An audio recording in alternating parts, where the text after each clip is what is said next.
Kevin Durant hindi na pinalagpas ang bastos na fans. DeMarcus Cousins, suko na sa NBA. Steve Kerr, biggest contract bilang coach, pumirma ng 2-year contract. Naging madugo ang labanan sa pagitan ng Warriors at Hornets. Ngunit bago ang lahat, kung gusto nyo ng matibay na basketball shoes, New Curry 11, mabibili lamang sa halagang $2,999. Click lamang ang link sa comment section or bisitahin lamang ang teffen.com for more high-quality shoes. Bago ang laro noong Biyernes ng umaga laban sa Dallas Mavericks, nahuli si Kevin Durant na hinaharap ang isang tagahanga sa tabi ng court. Ang video na kumalat sa online ay nagpapakita kay Durant na lumapit ito sa mga fans ng Mavericks at nagbabahagi ng maikling palitan bago dumating ang seguridad sa lugar. Kung hindi dahil sa pakikialam ni Durant sa mga security, sila ay kumpletong matatanggal sa laro. Bagaman mahirap intindihin ang mga salita, makikita mo na ang babae ay sumubok na gumawa ng kapayapaan kaagad kay Durant sa pamamagitan sa pag-aalok ng handshake na lubos na binaliwala.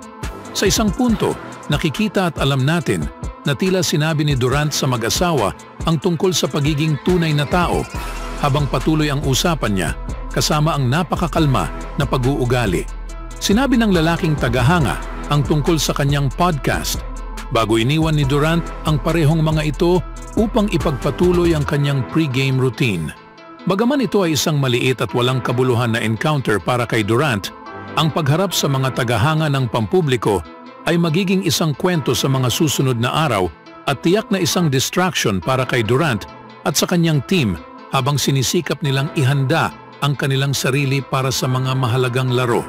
Marahil ang pinakamalaking misteryo sa lahat ng ito ay kung bakit naramdaman ni Durant na kinakailangan niyang gawin ito na alam naman niya ang uri sa reaksyon na magiging sanhi nito.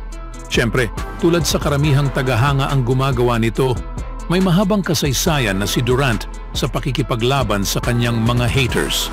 Bagaman karaniwan siyang sumasali sa warfare sa social media, hindi naging mahiyain si Durant sa pagtatanggol sa kanyang sarili laban sa lahat ng uri ng paninira. At ang panahon na ito ay isa lamang sa pinakabagong halimbawa ng mga hakbang na handa siyang gawin ang lahat upang ilagay ang mga taong ito sa kanilang lugar. Marahil ang tanging kaligtasan sa pagsubok na ito ay ang sinabi ni Durant sa seguridad na panatilihin ang mga tagahanga sa laro, na isang palatandaan na siya ay naging mature sa kanyang damdamin. Sa kasamaang palad para kay Durant, ang maliit na pagkakataon na ito ay marahil ang pinakamalaking kwento sa season para sa kanya dahil karaniwan na itong nangyayari sa bawat laban, lalong-lalo na sa tsansang pwedeng magharap ang Suns at Mavericks sa playoff na kung saan mas magiging mainit pa ang paligid. Anong masasabi niyo mga kaibigan? Sa sumunod na balita naman, sa isang kamakailang panayam kay Ciro Aseo de Choch ng Hoops Hype, inihayag ng dating star ng Golden State Warriors na si DeMarcus Cousins na tapos na ang kanyang panahon sa NBA. Alam ko na nagkaroon ako ng panahon doon, sabi ni Cousins. Alam mo, may punto na sinusubukan kong gawin muli iyon, pero ang lugar na kinaroroonan ko sa buhay ko ngayon, ang lahat ng bagay na mayroon ako ay nasa labas na ng basketball. Tulad sa sinabi ko, nasa magandang lugar ako. Kaya, tulad sa sinabi ko, ako ay nasisiyahan sa kung ano ang mayroon ako ngayon sa harap at sa aking hinaharap. Ang aking 12 years sa liga ay isang maliit na kabanata o mga kabanata sa aking buhay. At handa na akong magpatuloy sa susunod at tingnan kung ano ang naghihintay sa akin. Sumali si Cousins sa Warriors noong 2018 at nagsilbing sumunod ang season na ito. Ito na pala ang kanyang huling All-Star appearance. Napili siya sa 2018 All-Star team. Si Cousins ay nagkaroon ng ruptured Achilles noong late January sa season na iyon at hindi na naglaro hanggang sumali siya ulit sa Golden State sa sumunod na taon. Bagaman hindi na kailanman naging parehong manlalaro si Cousins pagkatapos ng nasabing injury, siya pa rin ay may average na 16.3 points per game at 8.2 rebounds sa 30 regular season games para sa Warriors. Nasaktan ang kanyang kaliwang quadriceps sa unang round sa playoffs noong 2019 at hindi na nakabalik si Cousins hanggang sa NBA Finals kung saan siya ay lumabas sa lahat ng 6 na laro laban sa Toronto Raptors. Sa ibang balita naman, Kahit na may mga tawag mula sa isang kakaibang pesimistikong panig sa internet, hindi aalis si Steve Kerr. Bagaman may ilang chismis na lumitaw na ang head coach ng Golden State Warriors ay pumasok na sa huling taon sa kanyang kontrata nang walang bagong deal na nakalinya. Ang mga chismis na iyon ay ngayoy magtatapos na. Dahil ngayong araw, bago pa man magsimula ang laro sa koponan laban sa Charlotte Hornets, sinabi ng mga ahente ni Kerr sa ESPN na si Adrian Wojnarowski na ang leader ng Warriors ay pumirma sa isang 2-taong extension na nagkakahalaga ng $35 million. Bagaman hindi ito ang pinakamahabang deal sa liga, ang taunang sahod ni Kerr na $17.5 million ay ang pagkakaroon sa kanya na may pinakamataas na sahod bilang coach sa kasaysayan ng NBA. May kasamang paalala na si Greg Popovich ay may mas malaking kontrata, ngunit binabayaran siya para sa kanyang 2 papel bilang coach at presidente ng San Antonio Spurs. Ang balita ay hindi nagdulot ng kahit anong sorpresa, lalo na matapos na ang Warriors chairman na si Joe Lacob ay nagpahayag ng bukas kamakailan tungkol sa kung paano niya lubos na inaasahan na makakamit ang isang deal sa lalong madaling panahon kasama si Kerr.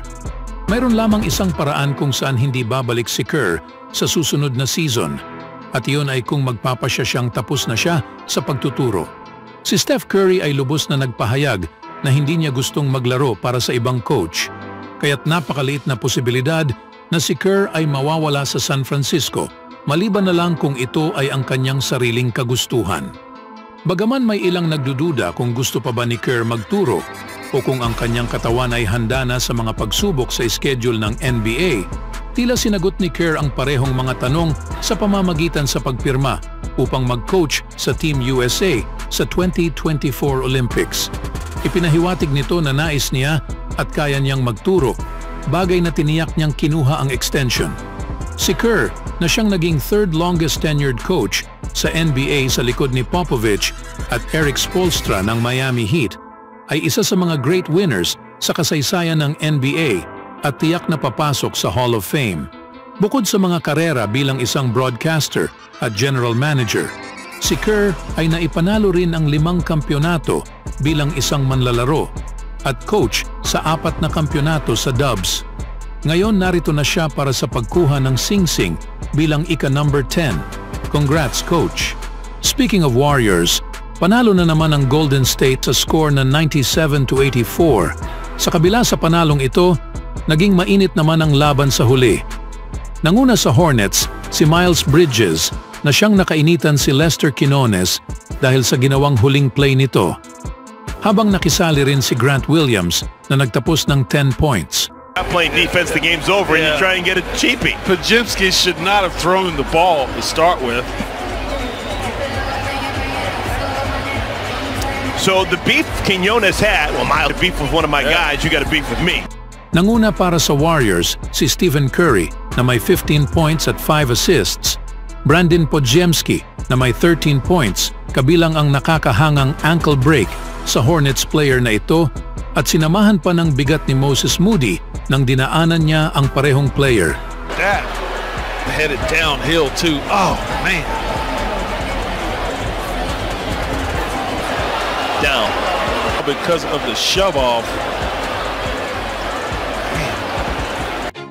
Always do it on my own, so I gotta get through it. And the only thing I know is to love what I'm doing. Never give up, never slow, till I finally prove it. Never listen to the no's, I just wanna keep moving. Keep my head up when I act, head up, that's a fact. Never looking back, I'ma keep myself on track.